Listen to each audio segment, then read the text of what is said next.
Ya, bismillah yuk.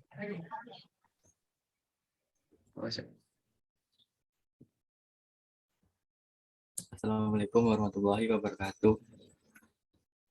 Kami dari kelompok 13 yang beranggotakan Tegar Karisma Supriyanto dengan NIM 5190711009, Abdul Majid Ma'aruf 020, Lazwadi Isna 036, Dimas Ayu Aji 045, dan Husni Mubarak 047. Pada kesempatan kali ini, kelompok kami akan membawakan sebuah materi yang berjudul Trend for HVDC Application. Next. Untuk materi yang pertama akan saya sampaikan. Untuk materi yang pertama adalah Wind Farm Technology. Penggunaan HVDC dengan wind farm sampai dengan daya sekitar 1 MW, sebagian besar kincir angin telah disuplai dengan generator asinkron kecepatan tetap yang langsung dikopel ke jaringan dan memiliki kontrol baling-baling. Opsi ini memiliki beberapa kelemahan karena generator yang beroperasi pada kecepatan tetap digerakkan pada frekuensi jaringan tetap, menyebabkan variasi daya keluaran sesuai dengan kecepatan angin. Akibatnya, tegangan jaringan sangat tidak stabil, terutama dengan sistem AC yang lemah. Perancangan kincir angin dengan kecepatan variabel membutuhkan konverter antara generator dan grid. Konverter ini dirancang dalam banyak kasus sebagai HVSC berbasis IGBT. Ada beberapa solusi berbeda yang tersedia untuk generator. Yang pertama, generator sinkron terisi penuh, opsional dengan eksitasi magnet permanen.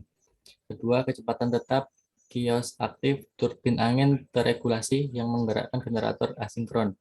Yang ketiga, turbin angin yang diatur dengan pitch, kecepatan variabel yang menggerakkan generator asinkron yang diberi makan ganda. Next.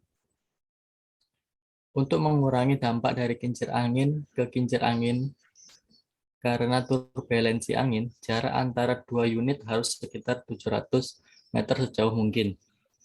Itu berarti sebuah ladang angin untuk 500 MW dengan 100 kincir angin masing-masing 5 MW membutuhkan area seluas 7,7 km persegi.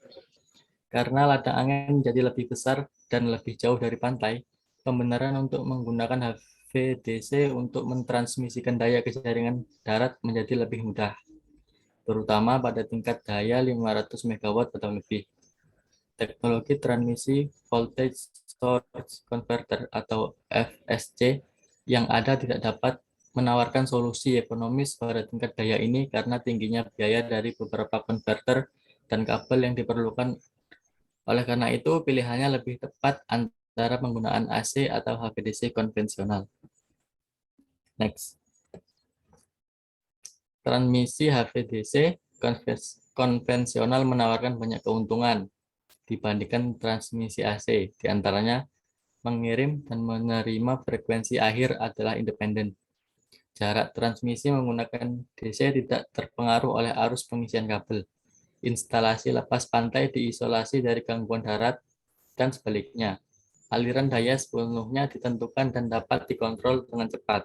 Kehilangan daya kabel rendah dan kemampuan transmisi daya yang lebih tinggi per kabel.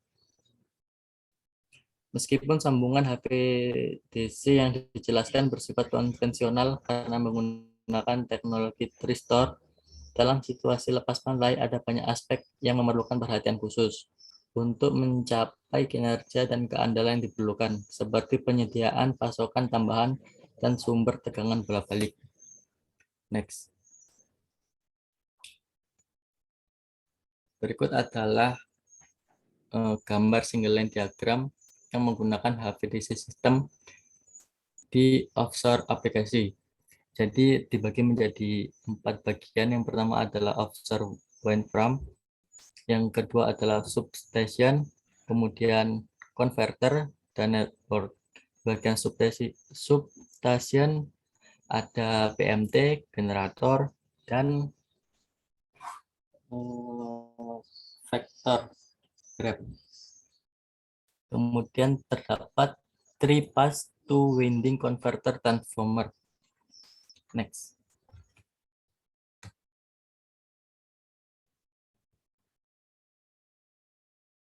Kemudian terdapat diagram single line diagram yang menggunakan HVAC system.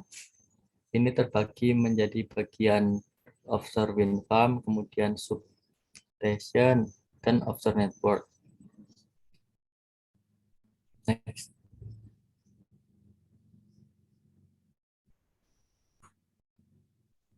Teknologi HVDC berbasis VSC adalah perkembangan yang cukup baru yang mungkin cocok untuk skema pengantaran daya yang lebih rendah dan jarak yang lebih kecil.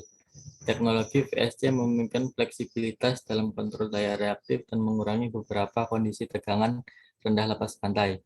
Kendala utama yang harus diatasi di lepas pantai manapun instalasi listrik antara lain sebagai berikut. Ruang terbatas. Untuk meminimalkan biaya instalasi lepas pantai, peralatan harus sekompak mungkin untuk mengurangi ukuran dan berat keseluruhan. Lingkungan yang sangat keras dan berubah-ubah. Paparan konstan terhadap udara asin, angin, dan air berarti bahwa sebanyak mungkin peralatan tidak hanya harus ditempatkan di dalam ruangan, tetapi dalam banyak kasus disegel untuk mencegah masuknya uap air. Suplai bantu. Beban bantu diurutkan sedemikian rupa sehingga yang kritis terhadap operasi dan keselamatan peralatan dan personel selalu tersedia. Ini membutuhkan beberapa bentuk UPS, generator, baterai, dan sebagainya, atau kombinasi dari semuanya untuk memastikan bahwa bahkan ketika tidak ada angin, persediaan ini tetap ada. Next. Ini merupakan single line diagram yang menggunakan VSC in offshore. Terdapat 4 bagian, yakni offshore wind farm, kemudian substation, kemudian ada converter station, dan onshore network. Untuk materi selanjutnya akan disampaikan oleh rekan saya, yakni Mas Abdul Majid. Kepada Mas Abdul Majid, saya persilahkan. Baik, yang selanjutnya saya lanjutkan, yaitu sumber daya tambahan ketika tidak ada angin. Nah, ini biasanya daya tambahan dipasok dari yang dihasilkan oleh ladang angin. Namun, selama kondisi angin rendah atau tidak ada angin, daya tambahan dapat diambil dari beberapa sumber, yaitu diantaranya satu, kabel AC paralel dari darat jika dipasang sebagai bagian dari uji coba. Yang kedua, yaitu membalikan daya dari darat melalui tautan HVDC jika perlu didukung oleh kompensator sinkron. Dan yang ketiga, yaitu dari generator diesel. Next.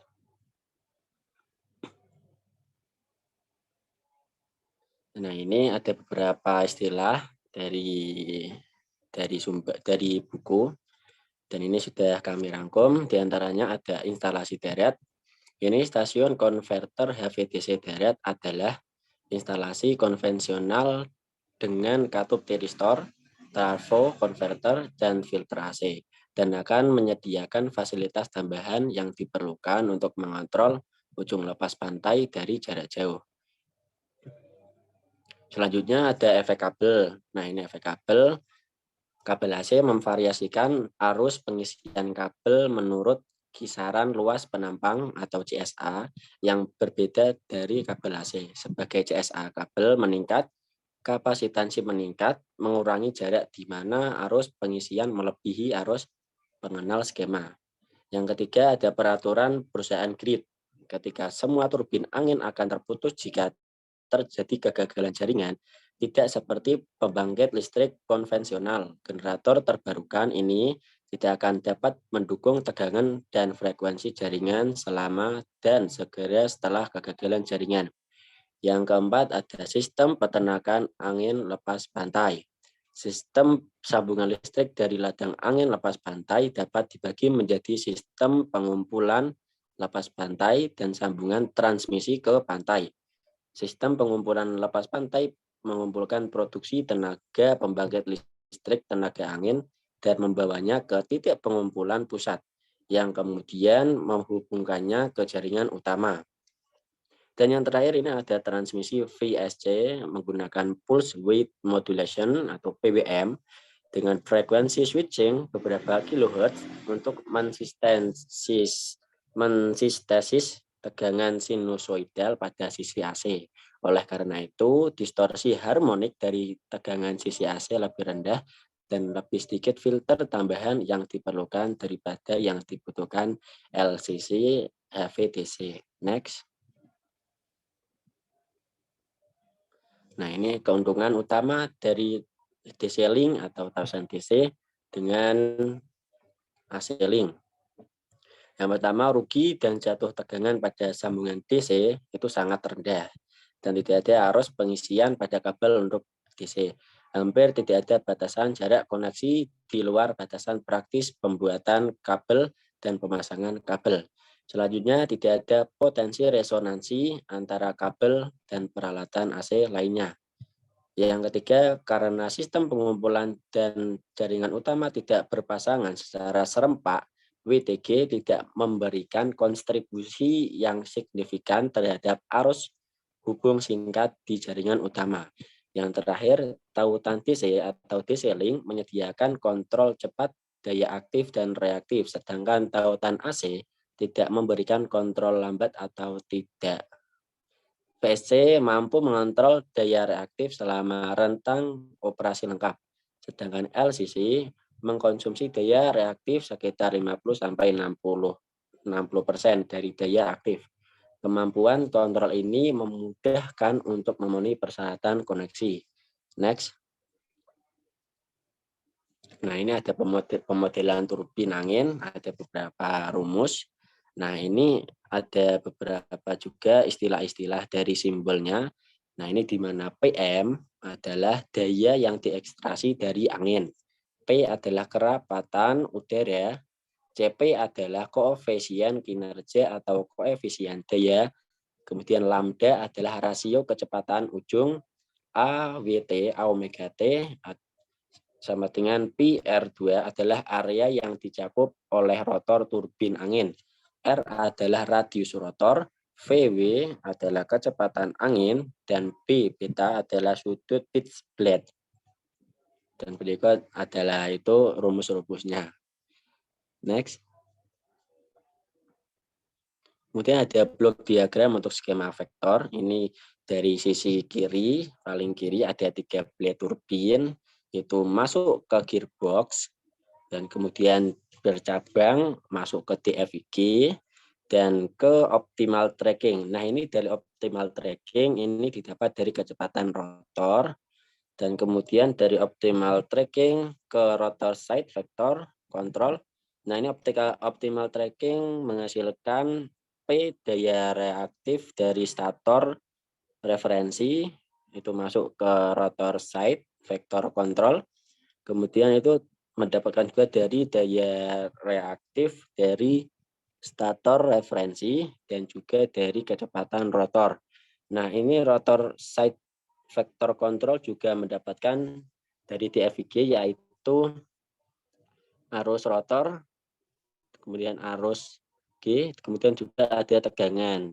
Nah, dari rotor side vector itu masuk ke BWM dan kembali lagi ke DFG. Nah, di sebelahnya ada grid side vector control. Nah, ini didapat dari UDC, ini tegangan DC referensi, kemudian ada Q itu daya reaktif dari rotor referensi masuk ke grid sektor, didapat juga dari I arus G juga, dan juga tegangan, didapat juga UDC dari sebelahnya, dari rotor side vector control.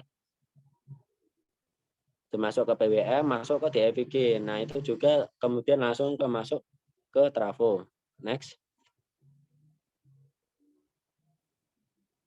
Nah, ini ada model matematika juga dari tension converter dan instantaneous power theory. Next. Berikut dilanjutkan oleh teman saya. Dipersilahkan. Terima kasih. Kemudian ada blok diagram pengontrol offshore station VSC. Nah, pada blok diagram ini pertama terdapat wind farm. Di sini akan menghasilkan sinyal listrik AC sehingga masih ada impedansi atau RL. Nah, dari sinyal listrik AC ini akan masuk ke PLL. Kemudian selain ke PLL akan masuk ke Buck transform. Nah, di Buck transform ini sinyal listrik 3 fasa akan dikonversi menjadi sinyal listrik berdiagonal DECI. Kemudian selanjutnya akan masuk ke power calculation, kemudian masuk ke offshore converter, dan terakhir masuk ke PWM. Nah, di PWM ini juga terdapat inputan dari PLL. PLL ini akan mensinkronasikan dua sinyal sinusoidal. Kemudian dari PWM ini akan mengarah ke penyearah sebelum akhirnya akan ditransmisikan. Okay, next. Nah, kemudian terdapat modern voltage source converter VSC HVDC system. Nah, di sini menggunakan IGBT untuk membuat perangkat dapat dihidupkan atau dimatikan atau sebagai switching. Kemudian teknologi ini dikenal dengan VSC transmission schemes. Kelebihan dari teknologi ini adalah dapat mengatur daya reaktif pada jaringan AC secara independen. Namun, sistem HVDC VSC juga memiliki kelemahan, yaitu kerugian daya yang tinggi dan faktor biaya yang lebih tinggi ketimbang HVDC konvensional. Next. Kemudian, modern power switching device for VSC transmission. Di sini terdapat karakteristik switching yang baik, yaitu sebagai berikut. Yang pertama, tegangan pemblokiran tinggi. Ini untuk juga berkelas tegangan tinggi, kemudian arus pemutusan tinggi, konduksi rendah, dan rugi-rugi switching rendah, kemudian waktu nyala dan mati yang singkat, kesesuaian untuk koneksi seri, kemudian kemampuan dV per detik atau percepatan, dan DI per detik atau laju perubahan arus dalam satuan ampere per sekon yang baik, kemudian karakteristik thermal yang baik, dan terakhir tingkat kegagalan yang rendah. Next. Kemudian ada komponen-komponen switching. Yang pertama ada IGBT.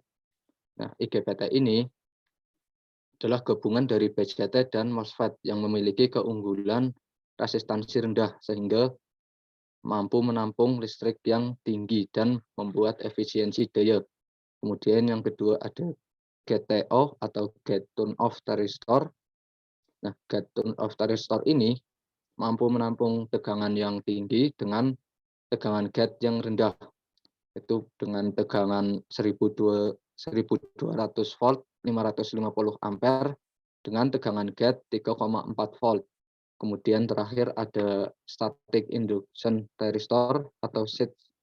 Nah, SITH ini memiliki daya tegangan yang tinggi, mampu mencapai 2500 volt dengan arus 500 ampere dan switching yang sangat cepat, berkisar antara 1 sampai 6 milisekund. Next. Kemudian topologi konverter. Nah, topologi konverter ini yang banyak digunakan terdapat 3 topologi. Yang pertama ada dua level konverter, adalah topologi yang telah banyak digunakan. Bahkan beberapa konverter ini telah dibangun dengan kemampuan hingga 60 MW. Kemudian ada multi-level diode clamped converter. Kelebihan dari ini adalah sinyal sinusoidal yang lebih smooth. Kemudian terakhir ada multi-level floating capacitor converter. Di sini menggunakan kapasitor sebagai komponen tambahan untuk konverter sehingga untuk pemfilteran lebih tinggi. Next. Kemudian selain topologi konverter, kualitas keluaran pada VSC dapat ditingkatkan dengan menggunakan PWM. Nah, di sini terdapat beberapa jenis PWM atau teknik PWM pada transmisi DC. Yang pertama ada sinusoidal PWM atau SPWM, kemudian harmonic elimination PWM, HPWM, minimum ripple current PWM, space vector PWM atau SVM, kemudian random PWM, kemudian ada high hysteresis band, dan terakhir bank-bank PWM. Next. Kemudian di sini ada kolaborasi PWM dengan topologi dua level converter. Nah, pada gambar terdapat rangkaian topologi dua level converter dengan hasil keluaran PWM seperti pada gambar di bawah. Next. Kemudian ada PWM pada multi-level diode clamped converter. Pada diode clamped converter ini menggunakan kapasitor seri dan tambahan diode. Kemudian hasil keluaran PWM-nya ditunjukkan seperti pada gambar di bawah. Oke, next.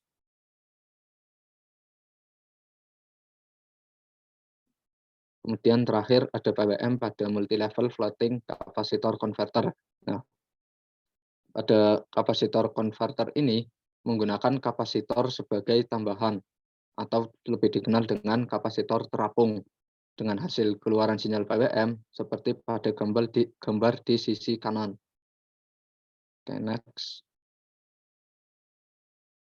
Kemudian perbandingan konverter akan dibawakan oleh teman saya, Tegar Karisma. Baik, terima kasih. Perkenalkan, nama saya Tegar. Saya akan melanjutkan ke topik pembahasan perbandingan konverter. Di sini ada 3 sistem topologi yang digunakan atau yang dibandingkan, yaitu 2-level, 3-level diode clamped, 4-level floating capacitor. Di sini yang dibandingkan ada capital cost atau biaya modal, yang kedua ada capitalis losses atau kerugian yang dikapitalisasi, yang ketiga ada total cost yaitu biaya total. Dari ketiga topologi di sini, 4-level floating capacitor ini lebih unggul karena menunjukkan keseimbangan kinerja dan biaya yang optimal. Sedangkan untuk 2-level dan 3-level diode clamped tidak menghasilkan keuntungan yang bersih dan sangat meningkatkan kompleksitas implementasi. Adapun kerugian yang diperoleh dari 2-level dan 3-level diode clamped, yaitu kerugiannya adalah persaklaran lebih tinggi dan kemampuan semikonduktor dengan nilai yang lebih tinggi. Next. Selanjutnya ada perbandingan volume kapasitor DC. 2-level ini diasumsikan sebagai EPU, menunjukkan bahwa 4-level floating kapasitor membutuhkan volume kapasitor DC lebih tinggi dibandingkan dengan topologi yang lainnya. Frekuensi fitting yang rendah dapat digunakan dengan konverter jenis ini, memerlukan penggunaan nilai kapasitansi yang lebih besar untuk mencapai kinerja riak tegangan dari topologi lainnya. Next. Nah, untuk selanjutnya ada perbandingan induktansi. Perbandingan induktansi ini membandingkan induktansi untuk 3 topologi. Dapat dilihat di sini masih sama untuk topologinya.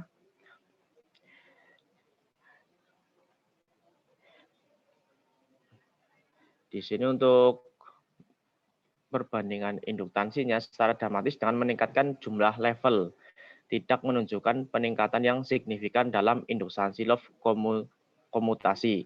Hal ini disebabkan oleh kapasitor DC digunakan dalam sirkuit ini, terdiri dari banyak unit kapasitor yang terhubung paralel untuk memberikan induktansi stray yang rendah di antara terminalnya. Next. Selanjutnya ringkasan dari perbandingan, yaitu hanya masalah mengenai skema VSC yang dapat dikirim yang dipertimbangkan setiap aplikasi transmisi VSC akan memiliki kebutuhan yang menekankan kekuatan atau kelemahan yang berbeda dari masing-masing topologi converter. Next.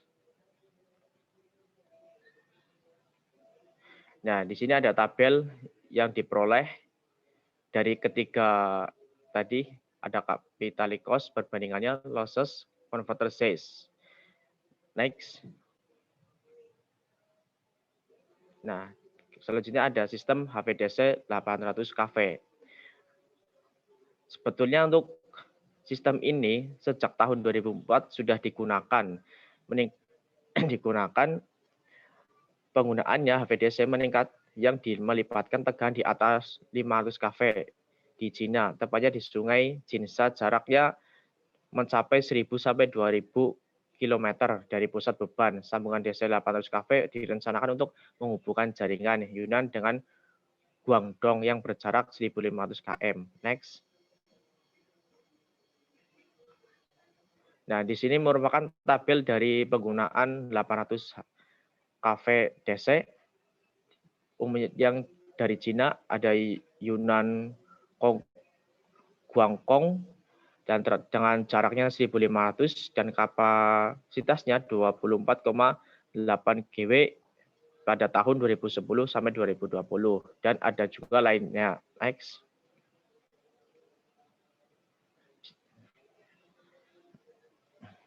Ada pemilihan level tegangan optimal.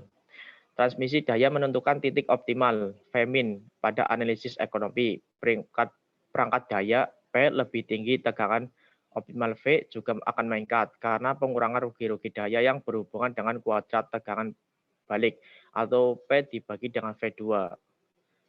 Di sini terdapat gambar untuk total cost, yaitu rumusnya investment ditambah dengan capitalist loss, dan juga ada lainnya. Next.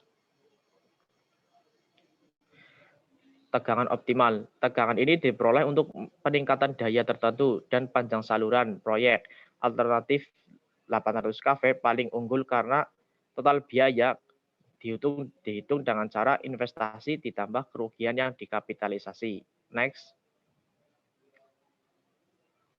Untuk topik pembahasan desain saluran transmisi DC akan dijelaskan oleh Husni Mubarok.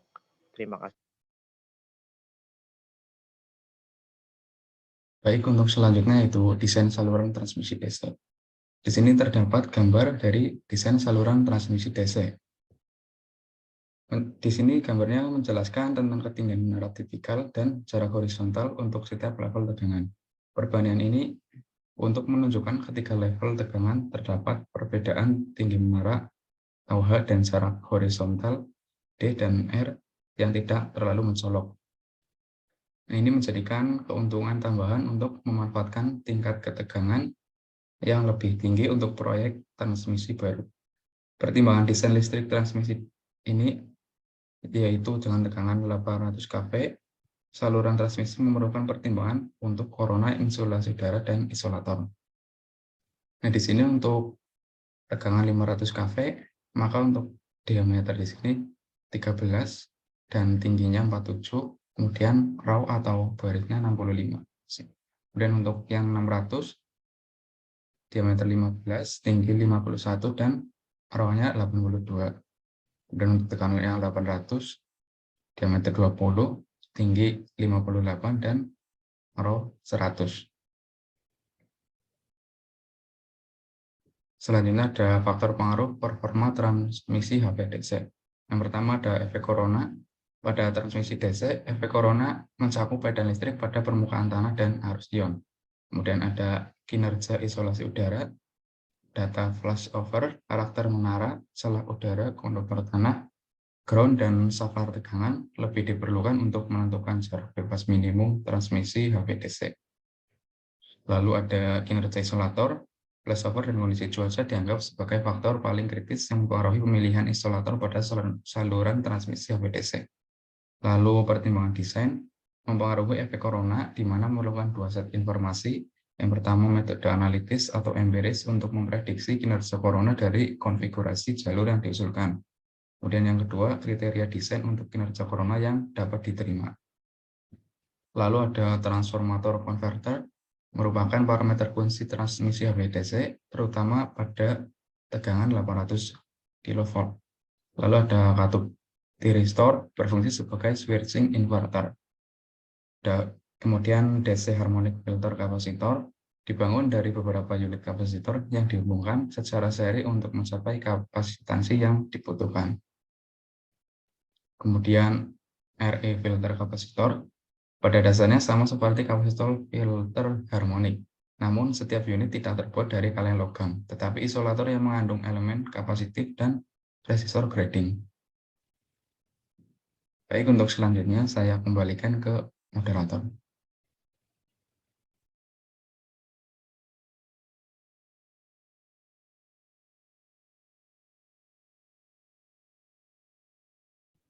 Baik, mungkin hanya itu yang bisa kami sampaikan. Untuk kurangnya kami mohon maaf. Kami akhiri. Wabillahi taufiq wal hidayah. Wassalamualaikum warahmatullahi wabarakatuh. Waalaikumsalam warahmatullahi wabarakatuh.